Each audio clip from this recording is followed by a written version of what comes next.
Hello and welcome to another episode of Mystical Lore. Today we are covering the Unseelie Court. This is part 2 of my 3-part series about the fairy court system. I guess that's what you can call it. I talked about the Seelie Court last week. I will leave that video in the description below, so be sure to check that out if you haven't yet. I do want to add a trigger warning before we get any further in the video. The trigger warnings are about blood and sex and consensual, unconsensual sex and other types of violence and harm, because the Fae really don't uphold our standards. So just giving you guys that warning now, and I am so sorry I didn't add it in my last video, and I'll be sure to add it in any other videos I have for the future. Essentially, the Unseelie Court is the opposite of the Seelie Court. Names that the Unseelie Court has went by is the Unholy Court, the Dark Court, and the Midnight Court. So what exactly is the Unseelie Court? Well, the Unseelie Court, like I said, is basically the opposite of the Seelie Court. The Unseelie Court are considered the bad fairies. They tend to be the ones that would do more harm and be more evil as far as human perspective is, even though we had covered that the Seelie Court is known to do things that humans would consider to be bad. But in the fairy realm, fairies really don't have that good versus bad sense that we do. An interesting thing about fairies that are in the Unseelie Court is that they will not tell a lie, but they will elaborate things and they will use certain language to conceal the truth. Even though they're considered to be dark and evil, they are a lot more accepting than the Seelie Court. The Seelie Court does not really welcome those of mixed blood types, and fairies are very well known to interbreed with other species or humans. And the Unseelie Court will welcome anyone with even just one drop of Fae blood. Like the Seelie Court, the Unseelie Court is combined of 2 seasonal courts, and this is the Autumn and the Winter courts. The Autumn Court is seen as very evil, but slightly less evil than those in the Winter Court, at least as far as comparison goes. They tend to be the ones who will do a lot of the dirty work. However, they tend to have a lot of a nicer side than any of the other Fae and will return great favors. The Autumn Fairy Court is strongest during the end of summer and throughout autumn, and these Fae typically are very strong, eerie, ravishing, and devilish. Those from the Winter Court, however, are considered to be the most evil of all the Fae. These Fae tend to frown upon humans, and they are more inclined to talk openly about their cruelty that they do, all their evil deeds, to put it in simple terms. These Fae are also more likely to be chilled, dark, baleful, and just generally considered evil. And they tend to be strongest throughout autumn and winter. One of the Unseelie Court's main goals is to basically make a mockery of the Seelie Court. They satisfy their own desire as well as make sure that they deny themselves absolutely nothing. Anything they want, they're gonna get. They stand for principles of constant change and impulse actions, and they have a reputation for promoting war, madness, and chaos.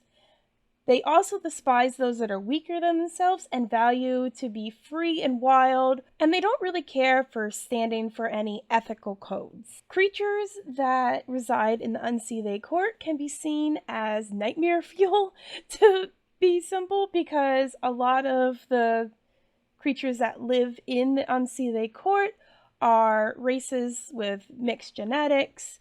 It is very common for the Unseelie to be interested in casual sex, blood, and torture. Now, as you've already heard, the Unseelie Court is a lot more accepting of mixed races, while the Seelie Court kind of cares more about purebloods. And if by some chance you were thinking that if you had any drop of fey blood that it might be a good idea to try to enter the fairy realm and join this cult, I would highly, highly suggest against it, because while they are more accepting, it does not mean that it is easier to live in this court. They are called the Dark Court for a reason. The rulers tend to use fear, and they will abuse their powers and dominance over their subjects in order to get their subjects to do what they want. And the Unseelie Court usually is a lot less formal than the Seelie Court, and the punishment you receive if you do anything that may offend them or wrong them will really depend on how the ruler feels that day. Humiliation, torture, and even execution are the main forms of punishment the Unseelie Court will give to those who have wronged and deserve punishment in their standard. Exile, however, will never, ever, ever be an option. As far as if they choose that death is the punishment, you can be assured that it will never be a swift and painless death. As you have already seen, the Unseelie Court does not care about humans at all, hence why they are considered extremely dark and dangerous. They do not need to be offended like the Seelie Court in order to want to harm a human. They will just do it if they feel like it. Members of the Unseelie Court will appear at night and assault a traveler that they happen to see.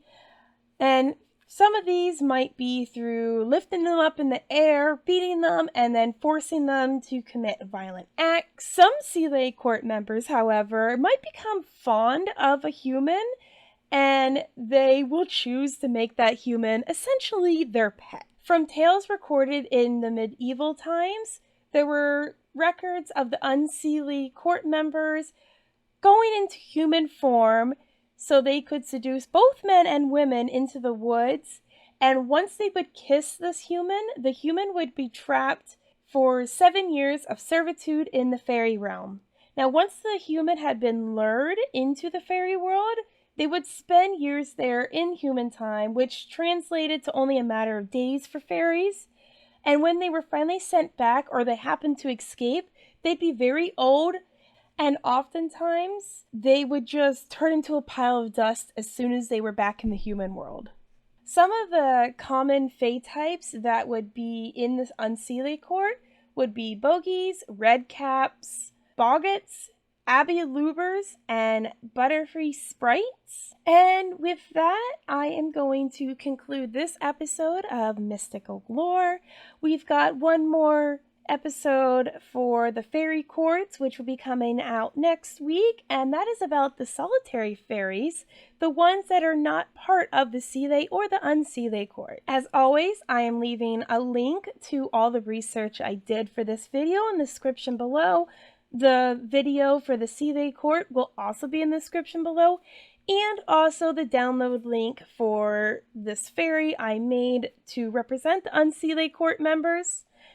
If you watched last week's episode, you may have noticed that you were actually able to download this character through the direct link through the Seelie Court, and that's because I just put them in one household together.